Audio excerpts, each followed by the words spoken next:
Vamos al supermercado y compramos aquellos productos que nunca faltan en nuestra cesta. Sin embargo, unas semanas después, notamos que el importe de la compra ha subido ligeramente. ¿A qué se debe? La economía está en continuo movimiento desde los primeros intercambios comerciales de la humanidad. Desde entonces, hasta nuestros días, surgen constantemente nuevos productos y servicios cuyos precios varían de un periodo a otro. Todos los países utilizan distintos parámetros para analizar la evolución de su economía y los fenómenos que la afectan. Uno de los más habituales es la inflación, es decir, el incremento generalizado de los precios, lo que reduce el poder adquisitivo y afecta la capacidad de compra y ahorro. Para medirla, cada país dispone de métricas específicas. En España, se calcula a través del Índice de Precios al Consumidor, IPC, que refleja la evolución de los precios de los productos y servicios más representativos en los hogares. Si este índice sube de manera persistente, podemos comprar menos con la misma cantidad de dinero, lo que provoca una pérdida en el valor de la moneda. Las causas de la inflación pueden ser diversas, pero la principal se debe a un exceso de dinero circulando en la población. Al contar con más recursos, el consumo aumenta, generando una mayor demanda de bienes y servicios. Si la capacidad productiva del país no logra cubrir esta demanda, se produce escasez y, en consecuencia, los precios suben. Sin embargo, el fenómeno contrario también puede afectar la economía. Un exceso de oferta sin suficiente demanda puede provocar deflación, es decir, una caída de los precios, que también conlleva efectos negativos. Existen tres tipos principales de inflación. Inflación por consumo o demanda. Se produce cuando la demanda de bienes supera la capacidad de producción o importación, lo que hace que los precios suban. Inflación por costes. Ocurre cuando el precio de las materias primas aumenta y los productores trasladan ese incremento al consumidor final. Inflación autoconstruida. Aparece cuando se anticipa un aumento en los precios y las empresas los ajustan con antelación para que el impacto sea gradual. Además, la inflación se clasifica según su intensidad. Inflación moderada. Un ligero incremento de los precios que no supera el 10% anual. Inflación galopante. Aumentos de 2 o 3 dígitos interanuales, afectando seriamente la economía. Hiperinflación. Se considera que un país está en hiperinflación cuando la tasa mensual supera el 50%. Esto provoca un colapso en el valor de la moneda. Aunque la inflación suele asociarse con efectos negativos, en algunos casos se utiliza para estimular la economía y el consumo. Sin embargo, un mal manejo de este fenómeno puede generar problemas como la devaluación de la moneda, la disminución del poder adquisitivo y la incertidumbre económica. Para controlarla, los bancos centrales suelen aumentar las tasas de interés, encareciendo los créditos y reduciendo la demanda. No obstante, esta medida puede ralentizar la producción e incrementar el desempleo. En la percepción de la inflación, influye nuestra experiencia cotidiana. Ponemos más atención a las subidas de precios que a las bajadas, especialmente en productos de consumo frecuente como el pan o la gasolina. En cambio, los gastos ocasionales o domiciliados, como el alquiler o las suscripciones, pueden pasar más desapercibidos en nuestra percepción del aumento de precios. Además de afectar a los consumidores, la inflación impacta a las empresas. El aumento en el costo de insumos ha reducido los márgenes de beneficio y muchas compañías han absorbido parte de ese incremento en lugar de trasladarlo completamente a los clientes.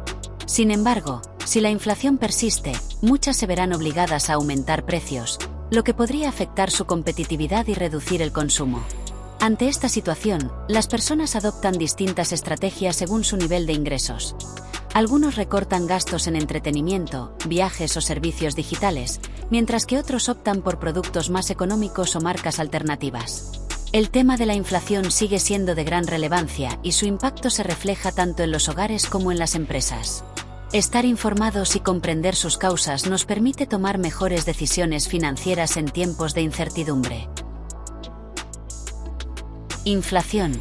Análisis. La teoría generalmente aceptada por la mayoría de los economistas es que una inflación moderada es algo positivo para un país porque incentiva a los consumidores a gastar su dinero. Esto no tiene por qué ser así, pero es el pensamiento dominante. No obstante, hay otros economistas que creen que debería haber un nivel de inflación mayor. El 2% anual que persiguen el Banco Central Europeo o la Reserva Federal se les queda corto. Muchos de ellos defienden la EMT, la teoría monetaria moderna, que grosso modo dice que un Estado con soberanía monetaria nunca puede quebrar porque es capaz de imprimir toda la moneda que quiera para pagar sus deudas. Esto es falso, pero ya tendremos ocasión de contestarlo en otros vídeos. En este vamos a ver a quién perjudica o a quién beneficia la inflación. Decíamos que hay cierta gente que pide una inflación mayor para reactivar la economía. De hecho, algunos defienden directamente crear dinero y entregárselo a la gente, bien como renta básica o bien con trabajo garantizado. Eduardo Garzón dice lo siguiente. ¿Y qué pasa si hay un poco de inflación? Es decir, nunca hemos tenido un debate democrático, ni político, ni no democrático en torno a, oye, ¿qué nivel de inflación sería deseable para tener a toda la gente que hoy día está desempleada trabajando? Porque a lo mejor decidimos democráticamente que ese nivel de inflación podría estar en el 5% o en el 10%, fijaos lo que estoy diciendo, con tal de que todo el mundo tenga asegurado unas condiciones laborales dignas. Pues eso es un debate político que hay que tener. Desde mi punto de vista está claramente sesgado por la derecha, por la élite económica y financiera, que son precisamente quienes más se benefician de que no haya inflación. Insisto, los rentistas son los grandes perjudicados cuando hay inflación, ya que sus ahorros acaban siendo carcomidos de una forma muy rápida. ¿Decidir democráticamente que la inflación sea del 10%? ¿Los únicos que están en contra de la inflación son los ricos? ¿Es esto verdad? ¿En qué falla Garzón? La inflación provoca que los saldos de tesorería cada vez tengan menos valor real, así que quien los mantenga saldrá perjudicado. A bote pronto, se podría decir que, como los ricos tienen más dinero en el banco, entonces la inflación será peor para ellos. Pues no, es un razonamiento muy pobre. No importa quién tiene más o menos cantidad absoluta de saldos monetarios, sino qué porcentaje de su riqueza está guardada en efectivo y con qué velocidad puede transformarla. ¿O es que pensamos que Amancio Ortega tiene todos sus miles de millones en el banco? Pues no. Según la lista Forbes, tenía 58.000 millones de euros cuando esta se publicó en noviembre de 2020 y también posee un 59,3% de las acciones de Inditex. Inditex capitalizaba por aquel entonces unos 67.000 millones de euros. Así que la riqueza de Amancio Ortega, que viene dada por sus acciones, es de casi 40.000 millones de los 58.000 que tiene según Forbes. ¿La inflación le resta valor a las acciones? No. De hecho, estas son un refugio cuando hay inflación. Este es el gráfico de la Bolsa de Valores de Caracas en Venezuela, la bolsa que más ha subido en los últimos años de todo el mundo. Como el valor del dinero no deja de caer, las personas se quitan de encima sus bolívares y ahorran en forma, por ejemplo, de acciones. Pero no hay que irse hasta Amancio Ortega ni hasta Venezuela para ver que los ricos tienen un porcentaje menor de su patrimonio en efectivo o en el banco. Es lo que dicen datos oficiales plasmados en la encuesta de finanzas de los consumidores de Estados Unidos. O en la encuesta financiera de las familias de España. Es decir, que una inflación sorpresiva haría papilla más a los pobres que a los ricos, por mucho que Garzón y otros como él se empeñen en intentar convencer al personal de lo contrario. Pero es que el asunto no acaba ahí. También hay que ver qué nivel de adaptación a las nuevas circunstancias económicas tienen los pobres y los ricos. Incluso si a ambos grupos les afecta igual la inflación, habría alguno que consiguiese proteger y salvar su patrimonio con menos daños que el otro. Esto está muy relacionado con la educación financiera. Si alguien ni siquiera sabe lo que es la inflación, no sabrá que se está empobreciendo. O que le están empobreciendo, mejor dicho. Y si otro conoce incluso cuáles son las expectativas de inflación y se maneja bien con productos financieros, sabrá perfectamente qué hacer con su dinero para salvarlo de la quema. La cuestión es, ¿quién tendrá más conocimiento y agilidad, los ricos o los pobres?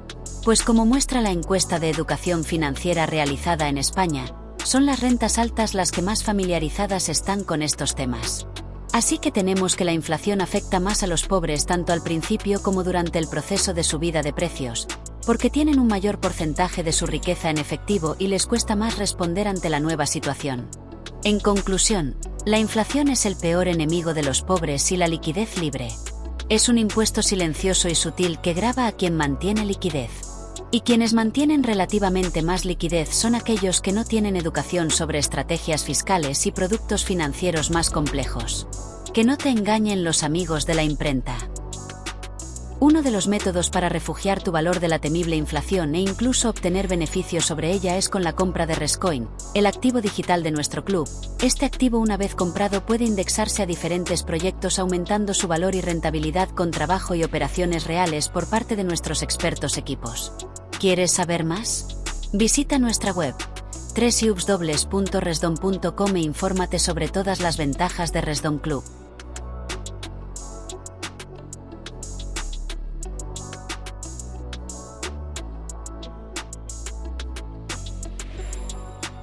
En 1975, la renta per cápita de los españoles era de 15.000 euros. 15.000 euros. Hoy es de 31.000 euros. Más del doble. ¿Cómo se puede decir que la renta per cápita de los españoles ha subido de 1975 a 2024 de 15.000 a 31.000 euros? Es decir, el doble cuando entras en la propia página del Instituto Nacional de Estadística, y los precios han subido, como os he dicho, más de un 1.400%. Exacto. Evidentemente aquí el señor Sánchez, presidente de España, o bien no conoce lo que es la inflación y la pérdida de valor de la moneda, o bien omite el dato por alguna extraña razón. Curioso desde luego, ya que es un concepto muy importante en la educación financiera básica. Además, incluso parece tener el valor o descaro de enfocar algo tan obviamente perjudicial para el ciudadano medio sin mucho patrimonio en real estate, oro o similares como algo positivo para él. Cuando el ciudadano medio normalmente ignora este concepto o subestima sus consecuencias, claramente perjudicándole en su liquidez, salario y ahorros. Inflación y deuda, ¿buena o mala? ¿La inflación es tan malvada como la pintan? Piénsalo un momento. Si obtienes una hipoteca a tipo fijo durante 30 años y la cuota que se te queda son 450 euros al mes, por ejemplo, dentro de 20 años vas a continuar pagando 450 euros, los cuales van a tener mucho menos valor. Es decir, esos 450 euros van a ser menos valiosos de los que son ahora. Por eso mismo, lo más recomendable es decantarse siempre por una hipoteca a tipo fijo. Ahora bien, si tienes el dinero parado en el banco muerto de risa y no lo inviertes, la inflación sí que te está perjudicando, ya que ese dinero cada vez tiene menos valor. Así que ya sabes, aprovéchate de la inflación, adquiere la conocida deuda buena. Eso es correcto. Vamos a profundizar en el concepto de la tasa de inflación versus la deuda hipotecaria.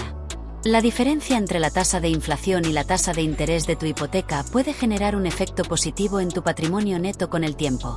En promedio, la inflación según números oficialistas en Estados Unidos ha sido alrededor de 2% al año. Si tu hipoteca tiene una tasa de interés del 3% y la inflación es del 2%, significa que la tasa real de interés que estás pagando es solo del 1%. Aquí está la clave. Con el tiempo la inflación disminuye el valor real de la deuda hipotecaria. Mientras tanto, el valor de tu casa en la mayoría de los casos tiende a aumentar con el tiempo debido a la apreciación. Entonces, en la práctica estás pagando intereses sobre una deuda que se vuelve menos valiosa con el tiempo, mientras que el valor de tu activo, la casa, tiende a aumentar. Esto es lo que los millonarios se refieren cuando dicen que las hipotecas con tasas bajas son como dinero gratis. Inflación. ¿Cómo aprovecharla? En resumen, en ciclos inflacionarios el pobre que se basa en liquidez y ahorros no remunerados, sufre depreciación de valores y se suele empobrecer más. En cambio, el tenedor de activos sólidos, o en crecimiento como el oro, o el sector inmobiliario, aprecia su valor patrimonial año tras año. En periodos de inflación es buena la deuda, ya que la pagaremos más tarde, causándonos menor impacto financiero.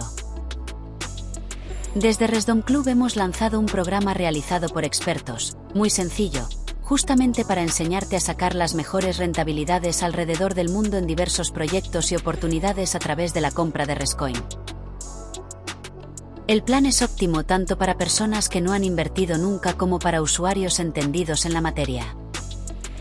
Así que, si deseas dar el siguiente paso y empezar a beneficiarte de nuestra plataforma, no lo dudes. Visita nuestra web y descubre cuán lejos podemos llegar juntos. Resdom. Creamos futuro juntos.